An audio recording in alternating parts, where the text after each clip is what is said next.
bem-vindo à segunda competência de gestão de carreira. Nessa competência nós vamos falar sobre a postura de vocês no processo de recrutamento e seleção, principalmente em dinâmicas e entrevistas. Antes disso, eu quero ressaltar, no entanto, que você deve olhar no seu material alguns pontos, como você ser o próprio gestor da sua carreira, como a questão da flexibilidade desse profissional que a gente espera no mercado e a diferença entre trabalhabilidade e empregabilidade. A empregabilidade gera-se um vínculo com a empresa e a trabalhabilidade, você vai desenvolver as suas competências, o seu chá, como um profissional aprendiz, sempre em constante desenvolvimento, ok? Vamos à entrevista. Olá, alunos. Nessa aula da competência 2 de gestão de carreira, nós vamos ter um convidado muito especial também, o professor Alexandre Nunes, que é doutorando em educação e consultor organizacional e meu amigo. Alexandre, me diga uma coisa, os alunos têm muita dificuldade como se comportar numa dinâmica de grupo, como estar bem numa entrevista de seleção. Me dê umas dicas da sua percepção geral, depois eu vou lhe provocar um pouquinho. Pois não. Em primeiro lugar, eu gostaria de parabenizar a sua preocupação com esses temas que são de relevância fundamental para o processo seletivo. Veja, antes de comentar, de trazer algumas orientações, diferenciarmos o que é uma entrevista e o que é o processo de dinâmica de grupo. A entrevista é um momento em que o candidato ele vai relatar todas as informações que ele pôs no currículo. Entrevista geralmente é feita a partir do que ele relata no currículo. Agora, esse currículo vai ter voz. Então, ele está sendo entrevistado individualmente. Processo de dinâmica de grupo, esse candidato será posto em relação a outros candidatos e as relações interpessoais e as competências que são mobilizadas em grupo serão avaliadas. Então, nós conversaremos agora desses dois momentos distintos e que posturas posições serão relevantes para que o candidato realmente ele gere uma impressão positiva para o processo de seleção. É uma dúvida constante os alunos perguntarem: professora, eu devo ficar mais extrovertido, eu sou tímido na hora de uma dinâmica ou na hora de uma entrevista para parecer mais seguro? O que você acha sobre isso? Uma boa pergunta. Veja, então vamos começar com o processo de entrevista. Depois conversaremos um pouco sobre o processo de dinâmica de grupo. A entrevista, como eu falei anteriormente, é o momento em que o candidato vai estar frente a frente com o selecionador. Primeiro passo, eu parto de uma premissa que tudo que é espontâneo e natural se constitui com mais fidelidade e segurança. Então é importante que você não faça um tipo, não crie um tipo e se foque nas informações fidedignas que você venha agora a falar, comentar, uma vez no currículo. Então o que eu diria?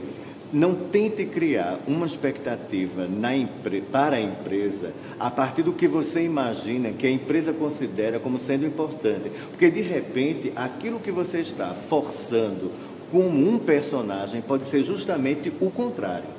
Então, eu sempre faço uma analogia não muito simpática, que as pessoas no processo seletivo são como objetos de vitrine. Alguns passam e dizem assim: vou levar esse objeto. Outros dizem: não achei interessante. Então, você está sendo ali, metaforicamente, um objeto de vitrine. Algumas organizações irão comprar, outras não. Agora, se você fica tentando imaginar qual o personagem que você vai criar para ser comprado, você pode até, de alguma forma, ser pego pelo justamente ao contrário. Você deixando de ser espontâneo, que era justamente o perfil que a empresa gostaria, e você termina sendo prejudicado. Então, respostas fidedignas, seguras, fundamentadas. Uma coisa que eu percebo muito, Lorena, é que não basta responder. É preciso que você fundamente a resposta que você fornece. Então, por exemplo, exemplificando, como é que você se vê como um aluno, na sua escolaridade? Como é que essa dinâmica como aluno? Então, na entrevista você vai e encanta. Eu sou um aluno muito dinâmico, eu sou um aluno muito empreendedor. Ok, então me fale, fora a sala de aula, quais são as coisas que você faz que justifica esse dinamismo? Bem, e aí o silêncio. Então, vejam que você anuncia um perfil, cria uma expectativa no entrevistador e não sustenta. Então, se você não é esse perfil de aluno empreendedor, que é um aluno que se limita exclusivamente à sala de aula, tenha cuidado com o que vai dizer, porque uma seleção analítica, ela vai querer saber os porquês e as justificativas de tudo que você disser. Então, se você não tem a competência desenvolvida, não simule. Isso, exatamente. Porque, na realidade, não é uma simulação. A gente tem que perceber a entrevista, tal como o currículo, numa outra aula que você teve, por sinal excelente, com o professor Silvio de Paula, falando sobre a questão. O currículo é um momento de expressar a minha realidade, o meu perfil profissional. E a entrevista é um momento para que eu fale desse perfil, agora que seja fidedigno. E quanto mais fidedigno, eu vou ter condições de realmente justificá-lo sem simulações, que é a palavra-chave que você coloca. Com certeza. Agora me diga uma coisa, na dinâmica, algumas pessoas ficam mais quietinhas, outras são mais atiradas. E o que você acha que a pessoa deve realmente colocar ali naquele momento? Se ela é tímida, ela deve colocar-se como tímida mesmo. Se ela é extrovertida, ela deve colocar como extrovertida. Ou tentar forçar um pouquinho para na dinâmica ser mais proativo e interagir melhor com as pessoas. Perfeito. Excelente pergunta, fico muito feliz pelo grau de complexidade, né, de importância e de relevância das suas questões. Veja que coisa interessante, não é? Agora saímos da entrevista, estamos em grupo e algumas questões serão feitas e você vai interagir não só com o entrevistador, como as pessoas que estão concorrendo com você. E eu gosto muito de metáfora, Então, por exemplo, você recebe, porque a metáfora ajuda a associar a compreensão. Você está em casa, uma visita chega, você está nos seus aposentos mais privativos. Quando você vai receber essa visita, você tende a arrumar-se. Então eu diria o seguinte, entre uma simulação que se distancia de mim e uma arrumação que fala melhor de mim, você pode pensar nessa perspectiva. Então, por exemplo, se eu sou uma pessoa que tenho dificuldade de expressão, eu não vou me colocar numa posição que eu tenha que dar um discurso ali, porque aí eu não vou segurar, eu não vou terminar bem. Eu vou anunciar essa pretensa necessidade de falar muito, não vou dar conta disso. Agora, entre um discurso e a omissão da fala, você tem que verificar o que é que você pode fazer, no melhor que você pode fazer, e tem que se posicionar de forma segura. E Lorena, é só uma diferenciação. Como a minha formação é em psicologia, mostra a diferença do tímido e do reservado.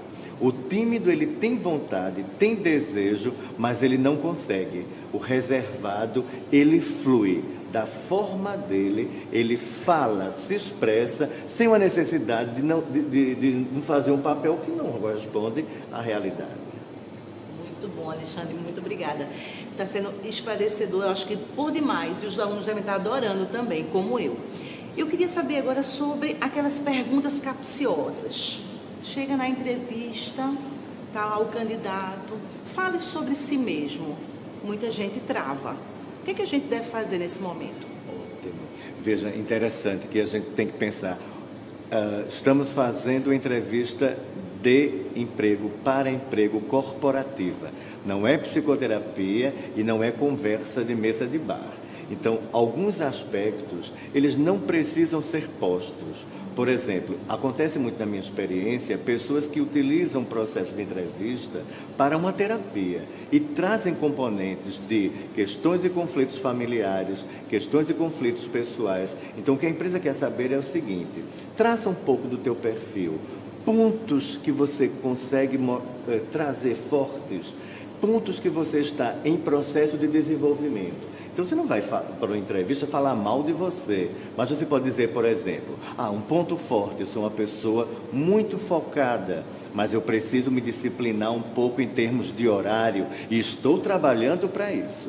Porque se a empresa pergunta, ela quer ouvir. Se você se omite de colocar um ponto a melhorar, então não pense, mesmo que a empresa utilize na entrevista pontos fracos, pense nesses pontos fracos como pontos a melhorar. Então, se você diz, vou simular uma resposta agora que não é bem-vinda. Pontos fortes, eu sou honesto, sou trabalhador e sou obstinado por resultados. Pontos fracos, não tenho.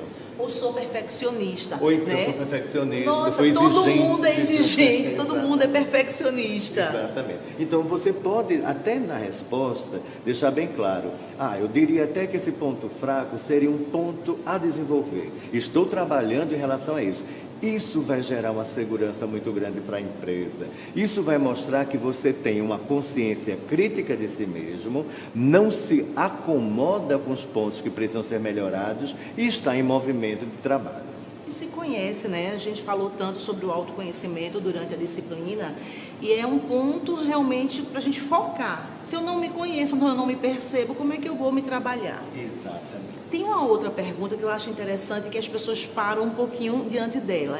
Faça uma avaliação do seu perfil profissional no último emprego, no emprego atual. E aí a pessoa fala e depois você pergunta assim, me dê uma nota. Como é que você se sai de uma dessa, Alexandre? Perfeito. Eu vou usar e vou responder em termos de orientação, logicamente salvaguardando os contextos, e vou usar a matemática, né? Então vou pedir emprestado a ciência matemática uma forma. Veja, eu trabalho muito com a questão dos extremos. Extremos para o inferior, extremos para o extremo superior. Então eu sempre digo, Lorena, que entre um extremo inferior e um extremo superior tem um leque de possibilidades. Você se atribuir notas muito baixas, você está dizendo para a empresa, não me contrate. Você se atribuir notas no extremo da excelência, você está dizendo, eu não tenho mais o que aprender, eu sou perfeito. Então, calcula aí um 8, 9, um 9,5. Agora, sempre é interessante você dizer, por exemplo, simulando mais uma vez, eu me dou um 8,5, um 9, mas em processo de busca de um 10. Ok, boa dica. Para a gente fechando essa entrevista que está tão gostosa, como é que as pessoas podem fazer, enquanto candidatos, para controlar um pouco a ansiedade, o nervosismo? Porque tem gente que tem as competências desenvolvidas para aquele cargo e chega na hora e não consegue realmente mostrar isso durante o processo de seleção, seja na entrevista, seja na dinâmica. Como controlar um pouco a ansiedade e o nervosismo? Perfeito. É muito relevante. Existe uma questão que nós percebemos, que é a questão do amadorismo. Se eu estou no universo corporativo, o universo corporativo exige performance. Se eu tenho dificuldade, por exemplo, de expressão, é importante que você faça realmente um treino, que você simule para você mesmo as possíveis perguntas que serão feitas, que você responda, que você peça, solicite alguém da sua família que faça um enquadre, porque existe uma lógica na política americana, nas corporações americanas, que o lema é treinar, treinar e treinar. Cuidado com o improviso, prepare-se. Não é? Então eu sempre digo assim, você não deve ir com um script fechado, não é uma peça que você vai ter que fazer, mas você precisa se preparar para algumas questões e não ser pego de surpresa. Então, por exemplo, tem algumas pessoas muito ansiosas, então procure evitar falar mais rápido, vá se controlando e fazendo justamente o contraponto. Se eu tendo a ser mais lento, eu tente acelerar um pouco. Se eu tendo a ser no momento de tensão mais rápido, eu vá me policiando e coloque assim, eu vou falar como se fosse para um estrangeiro, ele não entende bem o português, e criando formas, estratégias para que essa minha performance apareça melhor, e se autocontrolando. Agora, você colocou uma coisa fundamental, eu preciso me conhecer. Eu não posso considerar que não há nada que não precise ser melhorado, ao contrário, é como na docência. Toda aula deve ser planejada, preparada e temos até que ter planos B, os planos contingenciais. Algumas perguntas, como você bem colocou, podem nos tirar do eixo. Então, quanto mais treinar, melhor. E você traz agora o plano B que a gente colocou durante essa disciplina. E como plano B, eu lhe pergunto, alguma coisa que você possa acrescentar que eu não tenha perguntado e deixe como dica final para nosso aluno? Ok. Vê só, o que acontece hoje nas seleções é justamente a busca de uma justificativa. Então eu te pergunto, você tem um curso de inglês, por exemplo? Tenho. Qual é a importância desse curso? Qual é a relação desse curso para a sua performance profissional? Não ter esse curso dificultaria em quê? Na sua performance. Então, existe hoje uma tendência de uma entrevista analítica. Analítica vem de decomposição, de análise, de questionamento dos porquês. Então, não basta que eu os tenha. Os currículos hoje, eles parecem mais reprodução em série. Todos. Você faz 6 meses de inglês, vai por lá, inglês básico. As informáticas todas são iguais, o Windows, Excel. Agora, qual é a relevância disso? Então, está preparado para perguntas do tipo por quê? E questões do tipo, por que eu deveria lhe contratar? Isso é uma pergunta que tem sido feita. Outra questão que tem sido feita também. Eu queria marcar com você um momento para você fazer uma apresentação em Data Show e se apresentar no nível pessoal e profissional.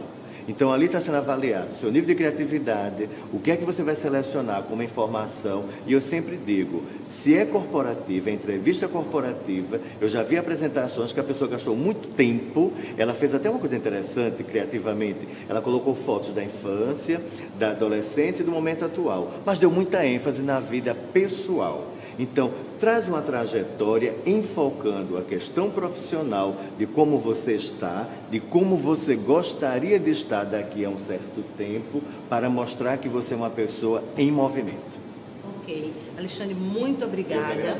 A gente fica por aqui com essa aula, lembrando, esse profissional que o Alexandre falou, que nós conversamos agora, é o profissional proteano, aquele que tem flexibilidade, aquele que tem adaptabilidade, aquele que faz a gestão da sua carreira e aquele que tem o desenvolvimento contínuo como foco. Sucesso!